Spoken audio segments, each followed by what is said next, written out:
గాని కల్దీల యుద్ధకు బయలు వెళ్ళువారు బ్రతుకుదురు. దోపుడు సొమ్ము దక్కించుకున్నట్లు తమ ప్రాణము దక్కించుకొని వారు బ్రతుకుదురు.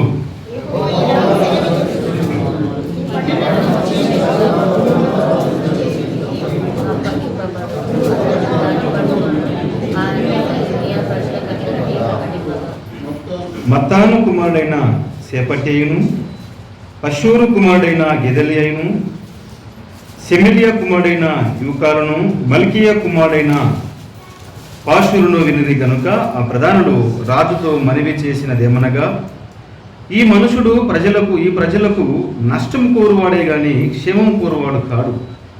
ఇతడు ఇట్టి సమాచారము వారికి ప్రకటన చేయుట వలన ఈ పట్టణంలో నిలిచి ఉన్న యోధులు చేతును ప్రజలందరి చేతులను బలహీనము చేయుచున్నాడు. చిత్తగించుము, వానికి మరణశిక్ష విధింపుము.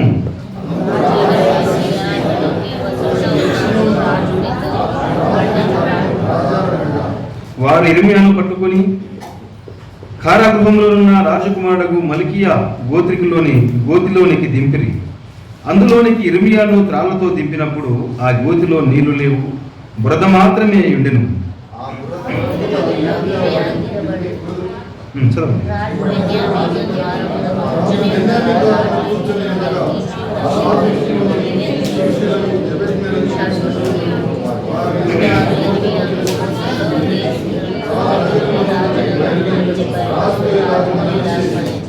రాజా, నా ఇల్లవాడా, ఈ గోతిలో వేయబడిన ఇర్మియా అను ప్రవక్త ఎడల ఈ మనుషులు చేసినది యావత్తును అన్యాయము. అతడున్న చోటును అతడు ఆకలి చేత చచ్చును. పట్టణములోనైనను ఇంకను రొట్టెలేమీ లేవు.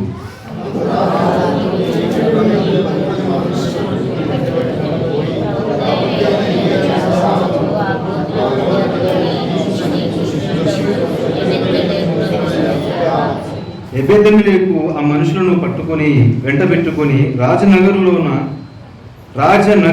ఖజానాలోని కింది గదిలోనికి వచ్చి అచ్చట నుండి పాతవైన చింకి బట్టలను, చిరిగి చిరాకులైన గుడ్డపాత్రలను తీసుకొని పోయి ఆ గోతిలోనున్న ఇర్మియాను పట్టుకున్నట్లు త్రాళ్ళ చేత వాటిని దింపి పాతవైన చిరిగి చిరాకులైన ఈ బట్టలను త్రాళ్ళ మీద నీ చంకల కింద పెట్టుకొనమని అతనితో చెప్పాను.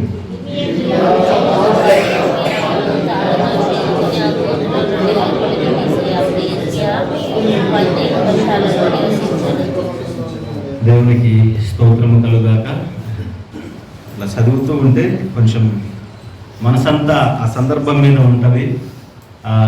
ఈ దినము మరి క్లుప్తంగానే ఇందులో ఉన్న సమాచారం అంతా క్లుప్తంగా జ్ఞాపకం చేసుకొని దేవుని యొక్క మాటలు మనం తెలుసుకుందాము. ప్రభునందు ప్రియులారా, ఇర్మియా గ్రంథం అనగానే ఎన్ని అధ్యాయాలు ఉంటాయండి? చూడండి, 52 అధ్యాయాలు ఉంటాయి. సంవత్సరానికి ఎన్ని ఆదివారాలు?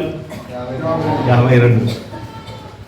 ఇర్మియా గ్రంథం అనగానే మనకేం గుర్తు రావాలంటే సంవత్సరపు ఆదివారాలు మనకు గుర్తు రావాలి. 52 అధ్యాయాలు, సంవత్సరానికి 52 ఆదివారాలు. ఈ 52 ఆదివారాల్లో ఈ సంవత్సరానికి ఆదివారము చివరి ఆదివారం. ఇది చివరిది. నెక్స్ట్ వచ్చేది 2025కు సంబంధించింది. అయితే గడిచిన 51 ఆదివారాలు ఆరాధనలో మనము అన్ని ఆదివారాలు పాల్గొందేమా? ఏవైనా మిస్ అయ్యాయా? ఒకసారి పరీక్షించుకుందాం. దేవుని సన్నిధి మనకెంతో గొప్పది. ప్రభువును ఆరాధించే సన్నిధి మరీ మరీ గొప్పది.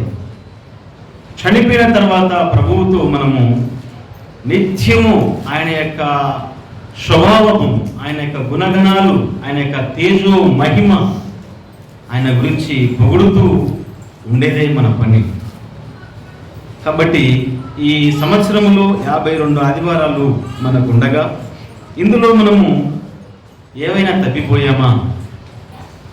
అన్నీ కరెక్ట్గా పాటిస్తూ వస్తే దేవునికి మహిమ. ఎందుకంటే ఈ జీవితము ఇంతవరకు ప్రకటన చెప్పారు, పాటలు పాడారు. ఈ బ్రతుకు ఊగిసలాడే బ్రతుకు. ఈ ఊగిసలాటలో ఎవరు ఎప్పుడు వెళ్ళిపోతారో తెలియదు. కాబట్టి బ్రతికి ఉన్నప్పుడే మనము అనేక విషయాలు దేవుని గురించి తెలుసుకోవాలి. దేవుని గురించి తెలుసుకొని దేవుని సన్నిధిలో బ్రతకాలి. ఈ లోకంలో సింహంలాగా బ్రతికిన దేవుడు లేకుండగా సింహంలాగా బ్రతికిన ఆ బ్రతుకు వ్యర్థమే. అంటాడు సొలొమోను, చచ్చిన సింహము కంటే బ్రతికి ఉన్న ఏది మేలంట? కుక్క మేలు. నేను సింహం అనుకుంటున్నానేమో, నీకంటే కుక్క మేలు అంటాడు దేవుడు. సింహం లాంటి గుండె కలిగిన వారు ఎంతో మంది నేల రాలిపోతున్నటువంటి ఈ కాలంలో ప్రియులారా, మనము కుక్కలాగా తగ్గించుకొని బ్రతకాలి. ఏమో నా పాస్టర్ ఈరోజు మనం కుక్కలతో పోలుస్తాను అనుకున్నావాకండి. దావీదు మహారాజు ఏమన్నాడు? నేను చచ్చిన బతికిన కుక్క, నేను మనమున్న బతికిన కుక్కతో పోల్చుకుంటున్నాం. దావీదు మహారాజు చచ్చిన కుక్క వంటి వాడును అంటాడు. కాబట్టి సింహము, కుక్క, మన బ్రతుకు అనేది చచ్చిపోతే విలువ లేదండి. చచ్చిన జీవరాశికి విలువ ఉంటుందేమో కానీ చచ్చిన మనిషికి విలువ లేదు. చచ్చిపోయిన చేపలకి విలువ ఉంటుంది కదండి. వట్టి చేపలు ఎక్కువ రేటు ఉంటుందా, పచ్చి చేపలు ఎక్కువ రేటు ఉంటుంది? వట్టి చేపల రేటు ఎక్కువ ఉంటుంది, చచ్చిన దానికి విలువనే ఉంటుంది. కానీ మనుషుడు చనిపోతే విలువ లేదు. కాబట్టి చాలా సుదీర్ఘమైన చరిత్ర ఇందులో ఉంది. కానీ క్లుప్తంగా ఈ సారాంశంలో ఒక వ్యక్తిని మనము ధృవీకరిస్తాం, ఒక వ్యక్తిని తీసుకుంటాం. ఆ వ్యక్తి గురించి కొన్ని మాటలు చెప్పి ముగిస్తాను. ప్రియ సోదరులారా, ఈ ఇర్మియా గ్రంథంలో మనం చూస్తున్నప్పుడు ఇర్మియా అనే ప్రవక్త చాలా ఖచ్చితమైన ప్రవక్త అండి. చాలా ఖచ్చితమైన ప్రవక్త, భక్తి కలిగిన ప్రవక్త. తన ప్రజల్ని ఎంతో ప్రేమించాడు. ప్రేమ ఉంది కాబట్టే ప్రజల్ని గద్దిస్తాడు. ప్రేమ ఉంది కాబట్టే ప్రజలని హెచ్చరిస్తాడు. గద్దించేవాడు, హెచ్చరించేవాడు, మా మీద పగబట్టినాడు సేవకుడు, ప్రవక్త అనుకోకూడదండి. ఆ రోజు ఇజ్రాయేలునే, ఈరోజు మనమైనా గద్దించేవారిని, హెచ్చరించేవారిని మా మీద పగబట్టాడు అనుకోకూడదండి. దౌర్భాగ్యులు ఆ రోజు అదే పని చేశారు ఇజ్రాయేలీలు. ప్రవక్త ఏం చెప్పాడంటే, అయ్యా ఇజ్రాయేలీలారా, మీరు ఈ నగరంలో నిలిచి ఉంటే మీరు కత్తి చేతన చేస్తారు, తెగులు చేతన చేస్తారు, లేదా క్షామం చేతనైనా చేస్తారు. అంటే ఇర్మియా చెప్తున్నారు తన ప్రజలకి, ఇజ్రాయేల్ ప్రజలారా నా మాట వినండి. మీరు ఈ యెరూషలేము దేశంలో ఉంటే, ఈ యొక్క యెరూషలేములో ఉంటే, మీరున్న స్థలాల్లో ఉంటే మీరు ఖచ్చితంగా చచ్చిపోతారు. అది కత్తి చేత చావచ్చు. అక్కడ మొదటికి వచ్చిన అదే సందర్భం ఉంది. ఖడ్గం చేత చావచ్చు, తెగులు చేత చావచ్చు, కరువు చేత చావచ్చు. దయచేసి మీరు బ్రతకాలంటే ఎక్కడికి వెళ్ళాలి? బబులోను రాజు చేతి కిందకి వెళ్ళండి అని ప్రకటన చేశారండి ఇర్మియా. ప్రకటన చేస్తే అక్కడ ఉండే ఒక నలుగురు ప్రధానులు, బుద్ధిహీనంగా బ్రతికినటువంటి నలుగురు ప్రధానులు ఏమన్నారంటే ఆ రాజుతోనియా ఏం చెప్తారంటే, మనము పేపర్ తిప్పితే అక్కడ కనబడుతుంది. ఆ నలుగురు ప్రధానులు రాజుతో, ఆ రాజు ఎవరంటే సిద్కియా దగ్గరికి వెళ్ళి, ఈ మనుషుడు ప్రజలకు నష్టము కోరువాడే కానీ ప్రజల క్షేమము కోరువాడు కాదు అని నలుగురు ప్రధానులు ఒక ప్రవక్త మీద సిద్కియా రాజు దగ్గర నేరం మోపారండి. రాజా, ఈ ప్రజల యొక్క క్షేమాన్ని కోరేవాడు కాదు ఈ యొక్క ఇర్మియా ప్రవక్త అంటున్నారు. అయ్యో, ప్రజల క్షేమం కోరలేదా ఇర్మియా? ఏం మాట్లాడుతున్నావు? ఆలోచించలేదు సిద్కియా బుద్ధిహీనపు రాజు. వారు చెప్పిందే వేదం అనుకుంటున్నాడు. మరి ఏం చేయాలనుకున్నారు మీరు? ఈ యొక్క ఇర్మియా ప్రవక్త ఆ బబులోను దేశానికి వెళ్ళిపోమని చెప్తూ ఉన్నాడు. ఖడ్గం రాబోతుందన్నాడు, తెగులు రాబోతుందన్నాడు, కరువు రాబోతుందన్నాడు. ఇలాంటి లేనిపోని భయాలు పుట్టించి యోధులను బలహీనం చేశాడు. ప్రజల యొక్క గుండెలను బలహీనం చేశాడు. కత్తి పట్టుకొని యుద్ధం చేసి యోధులు ఇర్మియా మాటలు విని బలహీనమైపోయారని నేరాలు మోపారండి. అప్పుడు రాజు అన్నాడు, బుద్ధి లేని రాజు, అయితే ఏం చేద్దామంటే, నువ్వు అడ్డకుండవు రాజు, సిద్కియా రాజు, నీవు అడ్డం ఉన్నావు ఇర్మియాని ఏమైనా చేయడానికి. అప్పుడు రాజు ఏమంటాడో తెలుసా? చూడండి ఆ మాట చూడండి ఒకసారి. 5వ వచనంలో, అందుకు రాజైన సిద్కియా, అతడు మీ వశం ఉన్నాడు, రాజు మీకు అడ్డము రాజాలడా అని నలుగురితో కూడా ఇతను ఏకీభవిస్తున్నాడంటే, రాజును నేను మీకు అడ్డం వస్తానా? మీరు ఏం చెప్తే అదే న్యాయం. ఒక ప్రవక్తను హింసించడానికి, ఒక ప్రవక్తను చంపడానికి ప్రియ సోదరులారా లేనిపోని నేరాలు మోపిరి. ఆ రోజు ప్రవక్తను చంపడానికి సిద్ధపడింది ప్రధానులు, ప్రజలు, రాజు. సర్వమేకమైపోయింది ఇర్మియాను గోతిలోనికి వేయడానికి, చంపడానికి. ఎంత దౌర్భాగ్యం! ప్రజల క్షేమాన్ని కోరేవాడు కాదా ఇర్మియా? ప్రజలంటే ఎంత పిచ్చి ప్రేమ! ఒకసారి చూడండి, ప్రజలంటే ఎంత ప్రేమ ఉంది ఇర్మియాకి. 8వ అధ్యాయము 21వ వచనం. ఇర్మియా గ్రంథం 8వ అధ్యాయము 21వ వచనం. నా జనుల వేదనను బట్టి నేను వేదన పడుచున్నాను, వ్యాఖ్యలపడుచున్నాను. ఘోర భయము నన్ను పట్టుకొని ఉన్నది. ఎవరు మాట్లాడుతున్నారు ఈ మాటలు?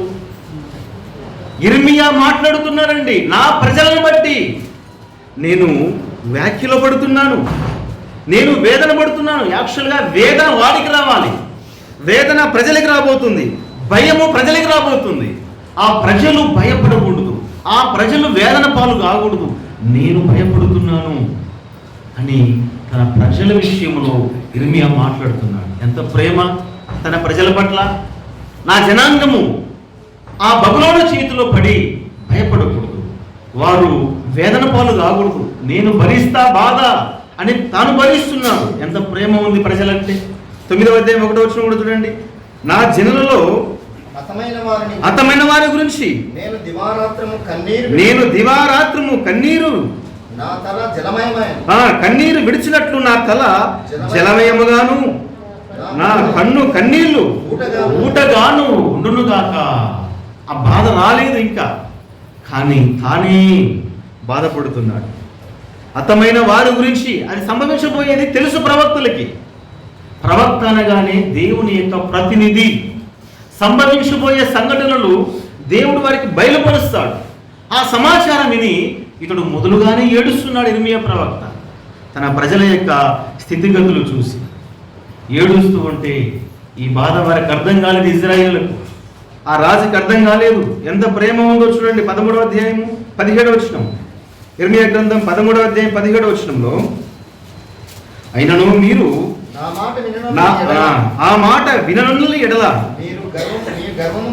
మీ గర్వమును బట్టి నేను చాటున ఏడుచుచున్నాను.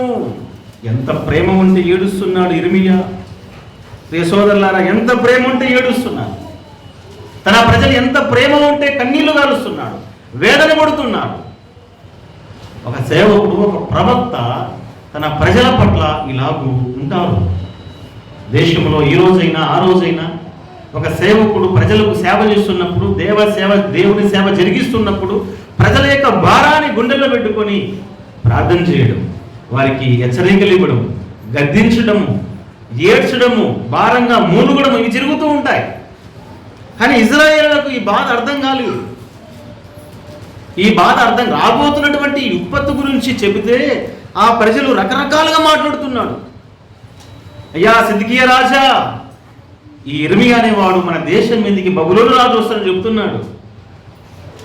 అతడు వచ్చి చెరగా తీసుకొని పోతాడు, అతని కింద ఉంటేనే మనం బ్రతుకుతామంట. ఏం మాటలు రాజా ఇవి! అవసరమైతే ఇర్మియా అనేవాడు ఆ బబులోను రాజుకి అమ్ముడుపోయాడు అని నేరాలు మోపారు. ఇటువాడు బ్రతకకూడదు. నిజంగా ఇలాంటి మాటనే పౌలు విషయంలో రాయబడి ఉంటుంది. అపోస్తల కార్యము 22వ అధ్యాయం 22వ వచనం చూడండి. అపోస్తల కార్యము 22వ అధ్యాయము 22వ వచనంలో పౌలు గురించి ప్రజలు మాట్లాడుతూ అంటారు, ఈ మాట వరకు అతడు చెప్పినది వారు ఆలకించుచుండిరి. అప్పుడు ఇటువంటి వాడు బ్రతకక తగడు, భూమి మీద ఉండకుండా వాని చంపి వేయడని కేకలు వేసిరి. ఎవరిని చంపాలనుకుంటున్నారు ఇప్పుడు? పౌలుని చంపాలని కేకలు వేస్తున్నారు, దుమ్మెత్తిపోస్తున్నారు, బట్టలు చింపుకుంటున్నారు, గాయపరుచుకుంటున్నాడు. ఏం చేశాడండి పౌలు? ఏం చేశాడు పౌలు? ఒకప్పుడు నరహంతకుడే రక్షణలోకి వచ్చి నన్ను ప్రభు ఇలా పిలిచాడయ్యా, నేను అన్ని జనాంగం దగ్గరికి వెళ్ళాలి, మీకు చెప్పాలి సువార్త నేను అంటే, మీరు నమ్మక హెచ్చరించిన మాటలను మీరు సరిపెట్టుకోకుండా ఇలా నేరాలు మోపి చంపాలని ఆలోచిస్తారా? నిజంగా ప్రియ సోదరి సోదరులారా, ఈ పౌలు జీవితం కావచ్చు, ఈ ఇర్మియా జీవితం కావచ్చు, ఈ జీవితాల్లో మనం చూస్తున్నప్పుడు ఇర్మియా కన్నీటి ప్రవక్త అంటారు. ప్రవక్తల్లో పెద్ద ప్రవక్త, కన్నీటి ప్రవక్త. ఇలాంటి నిస్వార్థంగా వాక్య పరిచర్య చేసి దేవుని గురించి చెబుతూ ఉంటే ఆనాటి ప్రజలు ఇజ్రాయేలు నమ్మలేదు. నమ్మడమే కాదండి, అతనిని చంపాలి అని కుట్ర భయంకరంగా ఆలోచన చేశారు. దేశపు రాజుతో ప్రజలతో ఏకీభవించి అతన్ని తీసుకొని వచ్చి ఏం చేశారంటే, చూడండి 35వ వచనం చదువుకుందాం. ఇర్మియా గ్రంథం 38వ అధ్యాయము 35వ వచనంలో 38వ అధ్యాయము 5వ వచనం చూద్దాం. అందుకు రాజైన సిద్కియా అతడు నీ వశం ఉన్నాడు, రాజు మీకు అడ్డము రాజాలనగా వారు ఇర్మియాను పట్టుకొని కారా గృహములోనున్న రాజకుమారుడకు మల్కియా గోతిలోనికి దింపిరి. అందులోనికి ఇర్మియాను త్రాళ్లతో దింపినప్పుడు ఆ గోతిలో నీళ్లు లేవు, బురద మాత్రమే ఉండెను. ఆ బురదలో ఇర్మియా దిగబడిను. చూడండి పిల్లరా, ఒక ప్రవక్తను, నిజము చెప్పిన ప్రవక్తను, సత్యవాక్యము చెప్పిన ప్రవక్తను, రాబోతున్నటువంటి విపత్తు గురించి బోధించిన ప్రవక్తను తీసుకొని వచ్చి బురదలోని దొబ్బేశారండి. ఆ రోజైనా ఈ రోజైనా వాక్యాన్ని ఉన్నది ఉన్నట్టుగా చెప్పితే ప్రజలకి ఇంపులం లేదండి. అందుకే ఏ వాక్యమైనా, ఏ హెచ్చరికైనా, ఏ దిద్దుబాటైనా మనము హృదయపూర్వకంగా స్వీకరించాలి. అప్పుడే మన జీవితాలు ధన్యమవుతాయి. అయితే ఇర్మియా చెబుతున్నప్పుడు వీళ్ళు అంగీకరించలేరు.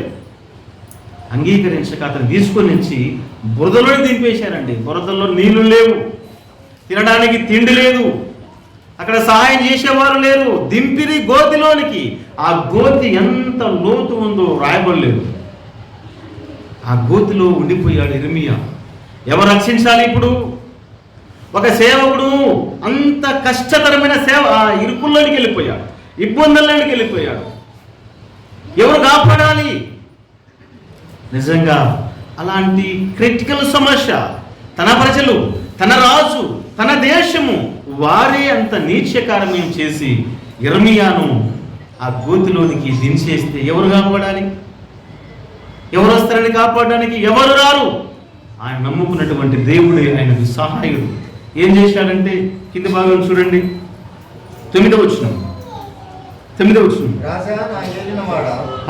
ఇక్కడ 8వ వచనం నుంచి బెన్యామీను ద్వారమున కూర్చొని ఉండగా రాజు బెన్యామీను ద్వారమున కూర్చొని ఉండగా రాజు ఇంటిలోని కూషీయుడగు ఎబెద్మెలెకును షండు వారు ఇర్మియాను గోతిలో వేసిరన్న సంగతి విని రాజనగరులో నుండి బయలుదేరి రాజుతో ఇలాగు మనవి చేసెను. రాజా నా ఏలినవాడా, ఆ గోతిలో వేయబడిన ఇర్మియా అను ప్రవక్త ఎడల ఈ మనుషులు చేసినది యావత్తు అన్యాయము అని మాట్లాడుతున్నారండి ఈ వ్యక్తి. వారు అనుకున్నారు మేము చేసింది న్యాయం అనుకున్నారు. రాజు దగ్గరకు వచ్చి ఈ కూషీయుడు షండు, రాజా ఈ ప్రజలు చేసింది యావత్తు అన్యాయం అని మాట్లాడేసరికి రాజకీయము కోపం వచ్చుకొని, ఏమరా నీవు న్యాయం అన్యాయం గురించి మాట్లాడతావు నా దగ్గర అని పౌరుషం రాలేదండి. ఎందుకు అంటే ఈ షండు కూషీయుడు చాలా నమ్మకంగా ద్వారపాలకుని దగ్గర, ద్వారము దగ్గర పనిచేశాడు. ఈ పని చేసేవాడు ఎవరు అంటే ఇశ్రాయేలీయుడు. ఈ కూషీయుడు ఇశ్రాయేలీయుడా? కూషీయుడు అంటే ఇశ్రాయేలీయుడు కాదండి. ఇతడు ఎథియోపియా కూషీయుడు అనేది మనం చూస్తున్నప్పుడు కూషీ దేశం ఎక్కడి నుంచి వచ్చిందంటే మనం ఆది కాండంలోకి వెళ్ళిపోతే మనకు దొరుకుతుంది. కూషీలు ఎట్లా ఉంటారు? కూషీయుడు ఎట్లా ఉంటారండి? రంగు, పర్సనాలిటీ కానీ రంగు కానీ ఎట్లా ఉంటుంది? కూషీ ఏమన్నాడు ఇర్మియా? కూషు దేశస్థుడు తన చర్మమును మార్చుకొనగలడా అంటాడు. అంటే కూషీయుడు ఎట్లా ఉన్నాడు? నల్లగా ఉంటాడు. ఇజ్రాయేల్ ఎట్లా ఉంటారు? తెల్లగా ఉంటారు. ఇజ్రాయేలు తెల్లగా ఉన్నారు. ఈ కూషీయుడు నల్లగా ఉన్నాడు. తెల్లటి వారి మధ్య అందగాని చరిత్ర ఇది. తెల్లటి వారి మధ్య నల్లటి అందగాడైనటువంటి కూషీయుడు అండి. పైరూపము తెల్లగా ఉంటే హృదయం ఎలా ఉంది వారిది? ప్రియులారా, ఇశ్రాయేలీయుల యొక్క ముఖరూపాలు తెల్లగా ఉన్నాయి కానీ వారి హృదయము అంధకారమాయను అంటాడు రోమపత్రికలో. వారి హృదయము అంధకారమాయను. మనసు తెల్లగా ఉండాలి ప్రియులారా. హృదయము, శరీరము అంత తెల్లగా ఉంది ఇశ్రాయేలుది, కానీ హృదయం మాత్రం అంధకారం అయిపోయింది. ప్రవక్తను నమ్మలేదు, దేవుని నమ్మలేదు. నమ్మక ఇర్మియాను తీసుకొచ్చి గోతిలోనికి వేశారే. ఆ వార్త అయినటువంటి ఒక కూషీయుడు, ఒక షండు రోషం వచ్చింది. ప్రవక్త ఎడల అతనికి మరి రోషం వచ్చి, అయ్యా రాజా, నువ్వు చేసేది న్యాయం కాదు, నీవు కానీ నీ ప్రజలు చేసేది కానీ అది అన్యాయము అని మాట్లాడుతున్నాడు. ఒక నల్లటి వాడు కూషీయుడు.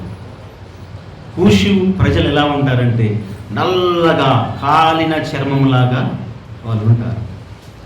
దేహం అలా ఉందేమో కానీ వారి యొక్క హృదయం మాత్రము తెల్లగా మార్చబడిందండి. ఒక ప్రవక్త యొక్క విలువ తెలుసుకున్నవాడు కూషి, షండు. ఒక ప్రవక్త విలువను తెలుసుకున్నవాడండి. అదే ప్రవక్త విలువ ఇశ్రాయేలు తెలుసుకోలేదు. ఇర్మియా ఒక ప్రవక్త, దేవుని ప్రతినిధిని గుర్తించాడు కూషీయుడు. కానీ ఇశ్రాయేలు మాత్రము ఇతడు దేవుని ప్రవక్త అని గుర్తించలేకపోయారు. ఎంత భేదం కనబడుతుంది ఇక్కడ. అందుకే దేవుడు ఈ వచనాలు మనము ధ్యానం చేస్తున్నప్పుడు ఆ గోతిలోనికి వెళ్ళినటువంటి ఇర్మియా పక్షాన రాజు దగ్గర మాట్లాడడానికి ఈ యొక్క ద్వారపాలకుడు, ఒక కాపలిగా, ఒక గేటి కావలిగా ఉన్నవాడు వచ్చి మాట్లాడుతున్నాడు. రాజా, మీరు చేసింది యావత్తు అది అన్యాయము, అది అన్యాయము. నిజమే ప్రియ సోదరులారా, ఒక ప్రవక్తల విలువ, దేవుని యొక్క సేవకుల విలువ గుర్తించువారుగా ఉండాలి. ఎన్నో వాక్యాలు ఈ దేశంలో ప్రకటించబడుతున్నాయి. అయినా ఈరోజు ఎంతోమంది సేవకులని కొట్టడము, హింసించడము, దూషించడము ఎన్నో జరిగిపోతున్నాయి. కానీ ఒకరోజు రానే వస్తుంది తీర్పు. ప్రవక్త యొక్క విలువను మనం గుర్తించాలి. ఈ షండు అని ఉంటున్నాం కదా, ఇతడు కూషీయుడు ప్లస్ షండు. షండు అంటే ఇజ్రా. షండు అంటే స్త్రీ కాదు, పురుషుడు కాదు, ఒక నపుంసకుడు. ఒక నపుంసకునికి ప్రియులారా ఎంత సత్యం తెలిసిందో చూడండి. నపుంసకుడైన దేవుని కోసము అతడు నిలబడినవాడు. నపుంసకుల గురించి కూడా కొన్ని వాక్యాలు విన్నాడితను విని మాట్లాడుతున్నాడు. రాజా, నువ్వు చేసేది అన్యాయం. నపుంసకుల గురించి దేవుడు ఏం మాట్లాడాడు ఒకసారి చూడండి. యెషయా గ్రంథం 56వ అధ్యాయము 3వ వచనం చూద్దాం. యెషయా గ్రంథం 56వ అధ్యాయం 3వ వచనంలో, యెహోవాను హత్తుకొను అన్యుడు నిశ్చయముగా యెహోవా తన జనులలో నుండి నన్ను వెలివేయనని అనుకునవద్దు. షండు నేను ఎండిన చెట్టును అని అనుకునవద్దు. ఒక అన్యుడు యెహోవాను హత్తుకుంటే వాడు వెలివేయబడిన వాడు అనుకోవద్దు. దేవుడు ఇజ్రాయేల్కి మాత్రమే దేవుడు కాదండి. ఇక్కడ చెప్తున్నాడు, ఇజ్రాయేలీయుడైనా అన్యుడైనా యెహోవాను హత్తుకుంటే ఆయన ఏం చేస్తాడంట? 3వ వచనం చూడండి. యెహోవాను హత్తుకుని అన్యుడుగానే నిశ్చయముగా యెహోవా తన జనులలో నుండి నన్ను వెలివేయనని అనుకునవద్దు. నేను అన్యుడిని కదా, ఇజ్రాయేల్ దేవుని నమ్ముకుంటే నేను వెలివేయబడతానేమో అనుకోవద్దు. నీవు అన్యుడవైనా, కూషీయుడవైనా, షిన్నుడవైనా యెహోవాను హత్తుకున్నావు, నీ పక్షాన నేనుంటా. ఓ షిండుడా, ఓ నపుంసకుడా, నేను ఎండిన చెట్టు అని నువ్వు అనుకునవద్దు. ఎండిన చెట్టు నుంచే చిగురును పుట్టించే దేవుడు. ఆ విధంగా ఆ మాటలు విని బలపరచబడి ఇతడు చేసినటువంటి త్యాగం ఏమిటంటే 5వ వచనం చూడండి. ఆ షండుడు గురించి మాట్లాడుతూ నా ఇంటను యెహోవా ఇలాగ సెలవిచ్చిన, నా ఇంటను నా ప్రాకారములలోను ఒక భాగం వారికి ఇచ్చేదను. కొడుకులు చూడండి, ఒక భాగం ఇస్తాను. ఎవరికి? షండుడికైనా అన్యుడికైనా. యెహోవాను హత్తుకోవాలి. హత్తుకొని వారు ఇశ్రాయేలీయులు, నమ్మని వారు ఇశ్రాయేలీయులు. అన్యుడైనా షండుడైనా దేవుణ్ణి హత్తుకొని ఉంటే దేవుడు ఏం చేస్తాడంటే అక్కడ అంటున్నాడు, నా ఇంట నా ప్రాకారంలో ఒక భాగం ఇస్తాను. ఇశ్రాయేలుకే కాదు భాగం, ఎవరు నమ్ముకున్న వారికి నేను భాగం ఇస్తాను. కొడుకులు కూతుర్లు అని అనిపించుకున్న కంటే శ్రేష్టమైన పేరు వానికి పెడతాను. కొడుకులు ఉన్నారు, కూతుర్లు ఉన్నారు. నాకు 5 మంది కొడుకులు, 10 మంది పిల్లలు అని ఒక పేరు ఉంటుంది కదా. అలాంటి పేరు పురుషులకు ఉంటుంది, స్త్రీలకు రావచ్చు. కానీ షండులోకి వస్తుందా? నపుంసకులకు వస్తుందా? పిల్లలు కనదు కదండి. అయితే మాకు ఆ పేరు లేదని నువ్వు భయపడవద్దు. నీకు కూతుర్లు ఉన్నా కొడుకులు ఉన్న వాళ్ళ పేరు కంటే నీ పేరు నేను అధికము చేస్తాను. కొట్టి వేయబడిన నిత్యమైన పేరు వారికి పెట్టుచున్నాను. ఇవన్నీ దాదాపుగా 7 వచనాలు ఆ షండుల గురించే దేవుడు మాట్లాడాడు.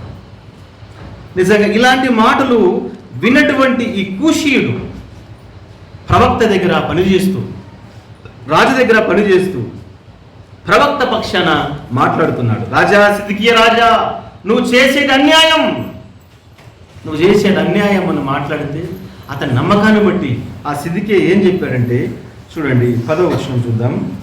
10వ వచనం, ఇర్మియా గ్రంథం 38వ అధ్యాయం 10వ వచనం.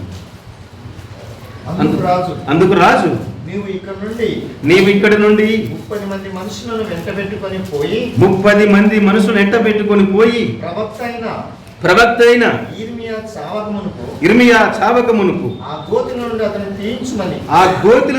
తీయించుమని కూషీయుడకు ఎబెద్మెలెకును సెలవీయగా. చూడండి, ఒక రాజు దగ్గర ఎప్పుడైతే ఈ షండుడు, ఈ కూషీయుడు మాట్లాడాడో ఆ గోతిలో పడ్డ ఇర్మియాను బయటికి తీవాలి. అతడు చనిపోకూడదు, అతడు ప్రవక్త, అతడు నమ్మాలి. ఎప్పుడైతే షండుడు మాట్లాడుతూ వచ్చాడో రాజు ఒక 30 మంది నువ్వు తొలుకొని పో అన్నాడు. నిజంగా 30 మంది ఇప్పుడు ఎక్కడ దొరుకుతుంది షండుడికి? ప్రజలందరూ కేకలు వేశారు, ఇర్మియాను తీసుకొని పోయి గోతులు వేయాలి. అతడు శాపవచనాలు పలికాడు, క్షేమవచనాలు పలకలేదు అని ప్రజలందరూ ఏకదాటి అయిపోయారు. ఇప్పుడు 30 మందిని ఎలా సంపాదించుకోవాలి? కూషీయుడు తన మాటల చేత, తన ప్రవర్తన చేత ఇశ్రాయేలీలందరూ ఏకమై ఆ యొక్క ఇర్మియాను గోతులు వేస్తే ప్రియులారా, ఆ యొక్క ఇశ్రాయేలీలలోనే ఎలా చెప్పాడో గాని 30 మందిని సంపాదించాడు. ఇర్మియాను రక్షించడానికి 30 మందిని సంపాదించాడు. ఫస్ట్ ఆఫ్ ఆల్గా రాజు హృదయాన్ని మార్చాడు కూషీయుడు. తర్వాత 30 మందిని సంపాదించాడు. ఒక అన్యుడు, ఒక షండుడు. నిజానికి ఇశ్రాయేలీల దేవుడు, ఇశ్రాయేలీలకే ఎన్నో వాక్కులు ఉన్నప్పటికీ అవి తృణీకరిస్తే వారికే నేర్పినవాడండి ఈ కూషీయుడు. ఒక అన్యుడే 30 మందిని తీసుకొని పోయి ఇర్మియాను రక్షించడానికి వెళుతున్నాడు. ఒక అన్యుడే. అమ్మా, మనం ఎంతమందిని రక్షిస్తున్నాం? ఒక అన్యుడు, ఒక కూషీయుడు, ఒక షండుడు ఇర్మియా క్షేమం కోసం ప్రయాసపడుతున్నాడు. అక్కడ రాజు హృదయాన్ని మార్చుకుని వచ్చాడు. ఏం మాట్లాడాడో, ఎలా మాట్లాడాడో. తర్వాత 30 మందిని తీసుకొని వెళ్ళిపోతున్నాడు. ప్రభు కోసం మనము ఎంతమందిని సంపాదిస్తున్నాం? దేవుడంటే ఇష్టపడిన వారిని, ప్రవక్తలంటే, సేవకులంటే ఇష్టపడిన వారి దగ్గరికి వారి క్షేమం కోసము ఈ యొక్క షండుడు ప్రయాసపడుతున్నాడే. 30 మందిని సంపాదించుకొని తీసుకొని వెళ్ళిపోతున్నాడు ఇర్మియాను రక్షించడానికి. ప్రభు దగ్గరకు మనం నడిపించడానికి ఎంత కష్టపడుతున్నాం? ఇది ఛాలెంజ్, సవాల్తో కూడినటువంటి మాట. రక్షణ అనేది వాక్యం చెప్పడం సవాల్ కాదండి. వాక్యం చెప్పడం సవాల్ కానీ కాదు. కష్టపడితే ఎవరైనా చెప్తారు బైబిల్ చదివితే. కానీ ఆత్మ రక్షించాలంటే సవాలు, అది సవాలు. 30 మంది దేశం కానీ దేశము, ఇతడు కూషీయుడు, యాక్చువల్గా వీళ్ళ యొక్క దేశం ఐగుప్తు, అక్కడ నుంచి కొన్ని జాతుల్లో ఒక జాతి కూసీ జాతి. అయితే దేశం కానీ దేశానికి రాజు కింద పనిచేయడానికి వచ్చాడు నపుంసకుడుగా. రాజు యొక్క హృదయాన్ని దోచుకున్నాడు. 30 మంది హృదయాలు దోచుకున్నాడు. మనం ఎంతమందిని దేవుని దగ్గరికి నడిపించడానికి ప్రయాసపడుతున్నాం? ఎఫెసీ సువార్త 4వ అధ్యాయములో మనం చూస్తాం ఒక మాట. ఎఫెసీ సువార్త 4వ అధ్యాయంలో ఒక చక్కని మాట రాయబడి ఉంటుంది. అక్కడ సమరయ స్త్రీ 4వ అధ్యాయం 29వ వచనం చూస్తాం. ఒక సమరయ్యులు అంటే ఇజ్రాయేలు కాదు. ఇజ్రాయేలీలకి సమరయ్యులకి సరిపోదు. కానీ ఆయన ప్రభు వైపు తిరిగిన తర్వాత ఆయన ఏం చేసిందంటే 4వ అధ్యాయం 29వ వచనం చూడండి ఒకసారి. 4వ అధ్యాయము 29వ వచనం.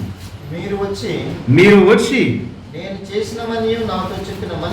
చేసినవన్నీ నాతో కూడా చెప్పిన మనుషును చూడుడి, ఈయన క్రీస్తు కాడా అని ఆ ఊరి వారితో చెప్పగా వారు ఊర్లో నుండి బయలుదేరి ఆయన ఎద్దుకు వచ్చుచుండిరి. ఎంతమంది నడిపించిందో ఈ యొక్క ఎవరేమే సమరయ స్త్రీ ఎంతమంది నడిపించిందో. నిజంగా ఈమె ఎలా నడిపించిందో ఒక కూషీయుడు కూడా కఠిన హృదయాన్ని మార్చి ఇర్మియాను రక్షించడానికి 30 మందిని తీసుకొని పోతున్నారు. ఈ విధంగా ఈ కోణములో ప్రియులారా, మనము సేవకుల కోసం, ప్రభు పని కోసం అనేక ఆత్మలు రక్షించాలి, ప్రభు దగ్గరికి తీసుకొని రావాలి. 30 మందిని తీసుకొని వచ్చాడు. ఆ కూషీయుడు ఏం చేశాడంటే వచ్చేటప్పుడు ఆ రాజు యొక్క భవనములో ఇంట్లో ఉన్నటువంటి పాత గీలినటువంటి బట్టలు, చినిగిపోయిన బట్టలు అన్ని, బహుశా అనుకుందాం చినిగిపోయిన బట్టలు ఎక్కడెక్కడ ఉన్నావు అన్నీ సంచులు వేసుకొని వచ్చాడు. చూడండి, ప్రవక్త అంటే ఎంతో ప్రేమ ఉందో ఇక్కడ అర్థమవుతుంది. ఒక సేవకుడు లేదా ఒక ప్రవక్తను ఈ కూషుడు ఎలా ప్రేమిస్తున్నాడో అర్థమవుతుంది. చినిగిపోయిన బట్టలన్నీ ఒక సంచిలో వేసుకొని వచ్చి ఆ 30 మందితో వచ్చాడు. ఎందుకంటే అతను తీయాలంటే ఒక్కరితో అయ్యే పని కాదు. అది ఎంత లోతుందో గోతి, ఒక పెద్ద పొడవాటి తాడు కిందికి వేశారు, గోతిలోనికి వేశారు. గోతిలోనికి వేస్తే ఇర్మియా బ్రతికే ఉన్నాడు. అప్పుడు కూషుడు మాట్లాడతాడు, ఇర్మియా నువ్వు తాడు పట్టుకొని నువ్వు పైకి రావాలి, మేము లాగుతాం. నువ్వు పైకి వచ్చేటప్పుడు ఎలా రావాలంటే ఆ తాడు సంకల్లో పెట్టుకుంటే చర్మం అనేది కోసుకొని పోతుంది, నువ్వు గాయపరచబడతావు, నీ చర్మము పోయబడి రక్తం వస్తుంటుంది. కాబట్టి ఈ చినిగిపోయిన బట్టలు ఇవన్నీ ఉన్నాయి కదా, ఇవన్నీ నేను నీకు వేస్తాను, అవన్నీ ఒక దిండులాగా చేసుకొని సంకలు పెట్టుకో, సంకల కింద తాడు పెట్టుకో, నువ్వు క్షేమంగా బయటికి వచ్చేదవు. ఎంత మంచి ఆలోచన! ఒక సేవకుని ప్రేమించిన విధానం, ఒక ప్రవక్తను అతడు సంరక్షించిన విధానం. ఆ కింది వచనాలు మనం చదువుతూ ఉంటే అర్థమవుతున్నాయి.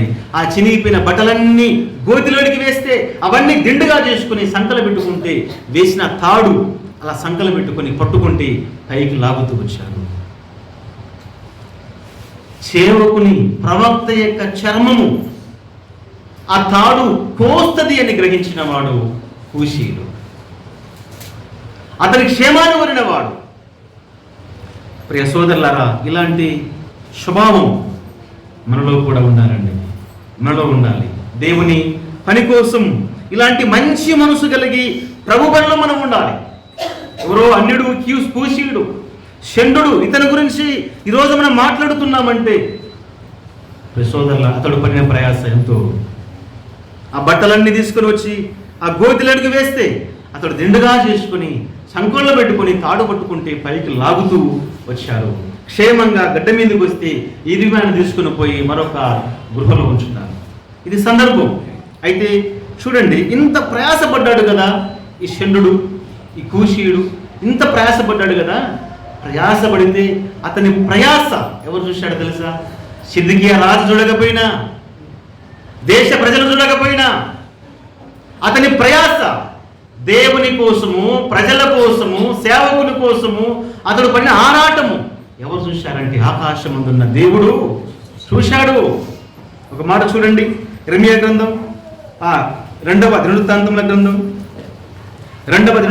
గ్రంథం 20 అధ్యాయం 20 వచనం, 20 అధ్యాయము 20 వచనము ఒకసారి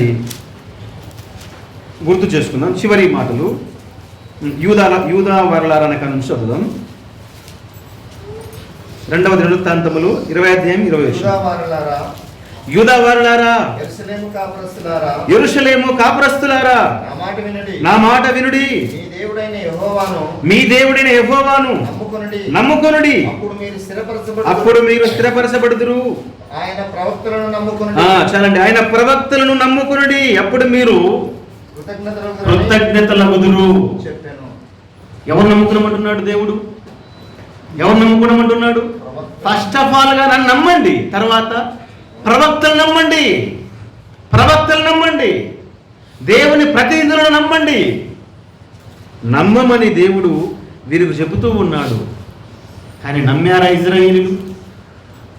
రాజు నమ్మాడా? సిద్కియా రాజు నమ్మలేదు. ఇజ్రాయేలు నమ్మలేదు ప్రవక్తని. అతడు మా యొక్క క్షేమాన్ని కోరలేదు. బబులోను రాజు చేతి కిందకి మమ్మల్ని బొమ్మంటున్నాడు. అతడు చెప్పిన మాట నమ్మలేదండి. కానీ ఎవరు నమ్మారంటే అప్పుడు ఎవరు నమ్మారండి? ఆ కాలంలో ప్రవక్త నమ్మినవాడు ఎవరు? ఇంతవరకు చదువుకున్నాం కదా, షండు. ప్రవక్త ఇతడు అని నమ్మినవాడు షండు, కూషీయుడు. నమ్మని వారు ఇజ్రాయేలీయులు. ఎవరైతే నమ్మారో వారికి ఏం జరగబోతుంది, ఎవరైతే నమ్మలేరో వారికి ఏం జరగబోతుంది చూడండి. పిల్లరా, కూషీయుడు నమ్మాడు ప్రవక్త అని.